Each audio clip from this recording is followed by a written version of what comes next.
treating them in a way that's fair at all, because all the breaks go to the top. So this seems like the kind of thing that's just poised for an infographic where you talk about, where this $4.6 billion could go to help the state more. I'd be happy to help design some of those if you guys need that. I think some of those are floating around. Yeah, they must be. I mean, it just sort of calls for it. Well, and so there's this question of if unemployment is so low and there's no guarantee how much these jobs might pay. Well, here's the other really interesting thing that Walker has done. He recently announced that Wisconsin's going to have a couple $1 million project to put ads in like Chicago and other states to try to attract millennials, veterans, and UW grads that have moved out of state back to Wisconsin. So it just doesn't make sense that on one hand that they're giving this corporate welfare to this Taiwanese company because we need more jobs, but on the other hand, they're trying to attract people who have left the state back with millions in advertising. So it's just a big disconnect there as well. Mm-hmm. Yeah, I mean, as a Chicagoan, I can tell you what would attract me to Wisconsin. It's getting rid of Scott Walker. that would definitely attract me to Wisconsin, and I live there already. So. Yeah. But I'm being a little glib, but I think that's actually true. I mean, jobs alone are not going to get you Chicagoans, especially Chicago millennials, to move to Wisconsin. They're going to want to know that it's a welcome environment for, the kind of values that they hold. And it doesn't. Especially a non-union job at a factory like that, where you're probably going to make, between $9 and $11 an hour to start. Yeah, granted, cost of living in a lot of parts of Wisconsin is probably lower than in Chicago, but still. You're still not going to afford that on $11 an hour. Right. As a millennial from Chicago, his proposed ad, which insults the L train and says, "Wouldn't you rather be biking to work in Wisconsin?" in January. Those are not going to be very effective for Chicago millennials, I know. And if they keep attacking education and there's not quality schools to send my kids to, I have to go where my kids can get a good education. I'd like to see that be Wisconsin, but with a lot of the changes they're making, it might not be so. Yeah, I love the L train. Yeah, you don't remember Chicagoans by insulting our L train, so. No.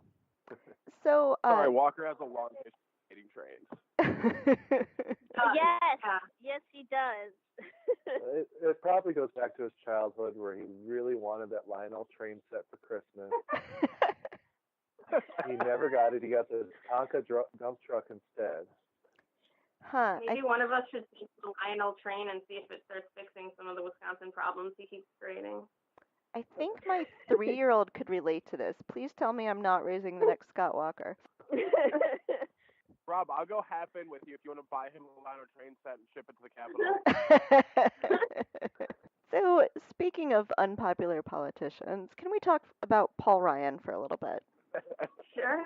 Everybody's favorite. Yeah.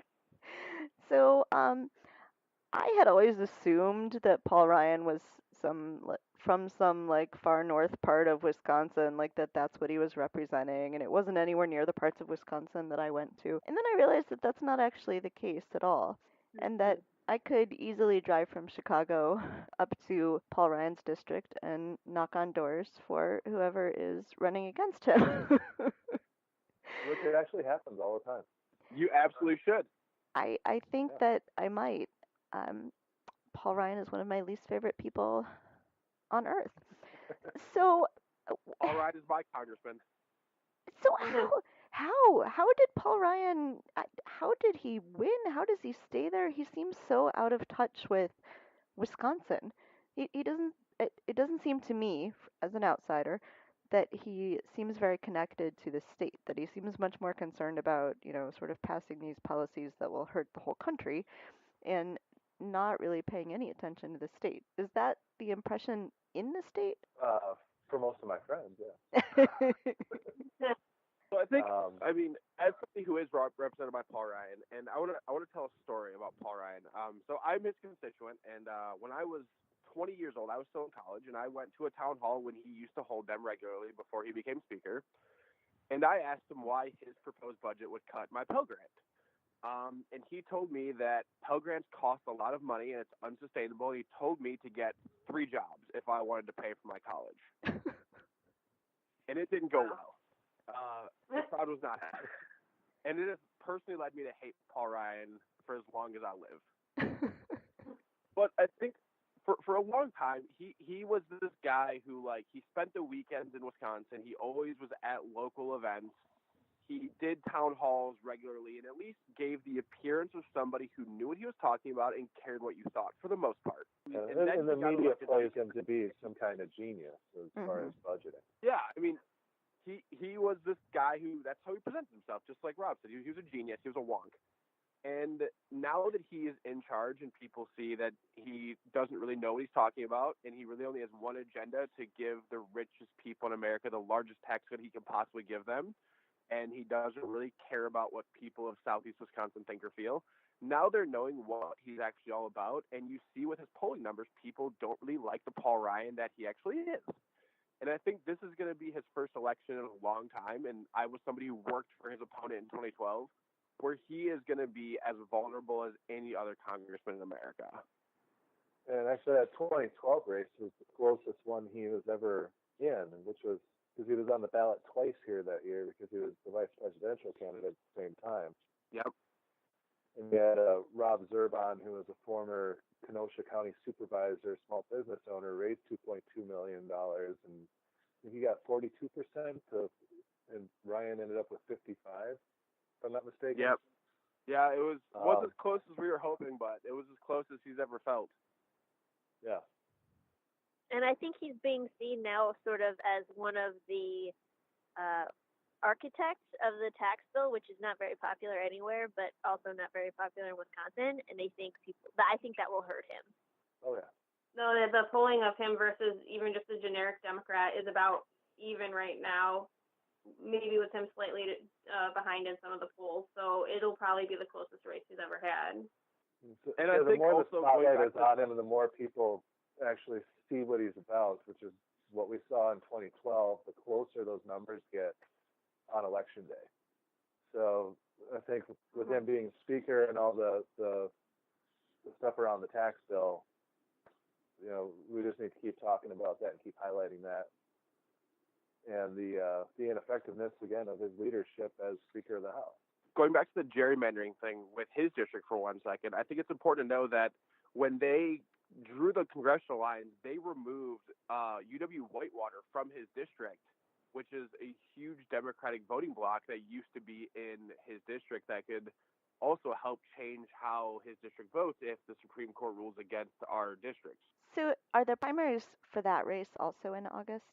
Yeah. Yeah. So do you And think he does have a primary challenger, but it's kind of a crazy Steve Bannon white nationalist, so that'll be an interesting one. He primaried him last time as well. the Democrat that I've heard a lot about running in that race is Randy Bryce, this guy who goes by Iron Stash. He seems to be all over Twitter and other places.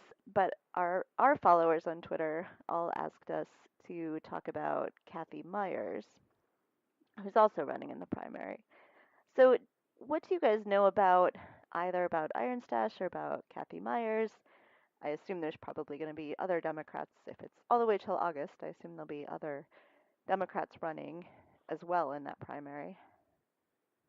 So I'll jump in first. Since I'm currently an elected party leader, I'm going to be very clear that I am 100% neutral in this race, and I think they're both great Democrats. To get that firmly on the record before I go any further, when I worked in the first in 2012, I got a chance to work both with Randy Bryce when he was an activist and with Kathy Myers when she was also an activist and running for school board the first time. And they're both great Democrats. They're both progressive in their values, and they both work extremely hard. So I think, no matter where we go in August, no matter who the voters of the district choose, I think we're going to have a great progressive Democrat who is going to have positive values messaging to take on Paul Ryan's corporatism. And I think we're really lucky in that aspect. That's great. I'm hoping and assuming that that will be one of the races that Postcards to Voters targets as well, because that's going to be a super, super important race, I think, for the whole country, really. And Kelly, maybe you and I Absolutely. can get together and do some like volunteering. I think so. I think we might actually meet up in person for the first time since this podcast started. Meet in the middle. Maybe we'll do some live shows from Wisconsin first. And I mean, I think you're totally right on the spot with this being a national race, and I think you see that with Randy Bryce's fundraising numbers. I think the last time I saw, he was at like 1.6 million, and that is simply because everybody knows that if you are against what they're doing in Washington, then Paul Ryan's the guy you're against. If you want to make a statement that you think the tax bill and the attacks on our healthcare are awful, you take out Paul Ryan, you send a very clear message to the Republican leadership that the American people are done with this nonsense. Yeah, at the very least, they would need a new Republican leader in the House, and that would be very, very sweet. Is there any chance that Paul Ryan won't run? There have been these rumors that he might retire because he's, accomplished everything he wanted or something. I think Remains he to be later seen. goes back, so I'm not sure that he will sit out. I think that's everybody's dream, though. I mean, he does seem like the kind who, if the polls were looking unfavorable enough for him, he might just be like, "Yeah, I'm out." I think that's one thing he can keep on the table for the time being. I think his ambition does not end at the House. If it looks like there's a possibility he gets defeated, he might opt not to run, and then that saves him to run for something later, presumably maybe the presidency. If he gets voted out as the Speaker of the House, which would be the third time in history, that doesn't look good if you're trying to be president someday. That's a really good point, Rob. I mean, we have a Senate seat coming up in 2020, and the presidency will be up in 2020, and who knows what Trump will be in that year. So, I mean, if Ryan's polls show him trailing or even in a hard race, it might not be out of the complete realm of possibility that he steps back, makes an excuse that he wants to see his kids grow up. Washington is just too stressful. And then in a few years coming back and say, those Democrats have come and taken the taxes, raised taxes on the rich people. We can't have that. I'm back now to fix things. God help us all. Speaking of Senate, Tammy Baldwin's seat is up this year, right? Yes. Yeah. Correct. Do we know anything about what her polling looks like or who might be running against her? I would say that we have I forget the gentleman's first name, Nicholson, right? And then Leah Vukmir. Kevin, I think. Kevin Nicholson. They're in a primary right now on the Republican side. Leah Vukmir is the chairperson for ALEC for the state of Wisconsin, which is the American Legislative Exchange Council, which does all those bills that have repealed right to work and put in effect things like Act 10 that took away a lot of collective bargaining rights for public employees. I don't know exactly what the poll numbers. I've been told that they're favorable, but I don't think that. I don't like seeing good poll numbers for anybody. I want people to think that we're down all the time, so they work harder. Whether or not they're good or not, we still have to work our ass off to get her reelected. Yeah, and regardless of poll numbers, I mean, the Republicans already pledged that Tammy's going to be one of the most targeted people in the country this year as a incumbent senator. So no matter what polling says today, after hundreds of millions of dollars of attack ads and attack mailers, polls in January won't mean anything come October, November. Right. They've already spent a lot of money trying to tear her down. Well, all of our Chicago listeners, after you knock on all the doors you can knock on for our own gubernatorial race, which will be very important in 2018, we all need to take some buses up to Wisconsin and help with these very important races. Anytime you guys want to come. I'm sure the Kenosha Democrats would appreciate the help. We can or reaching out to the first congressional Democrats. They're doing a lot of stuff right now with getting the voter database up to date and ready to go for whoever our nominee is to take on Paul Ryan. In 2016, Wisconsin was supposed to be part of the Democratic firewall. It was one of the states, along with Michigan and Ohio, that ended up going for Trump rather unexpectedly, although I think in Wisconsin the margin was the smallest in any of those states. Why do we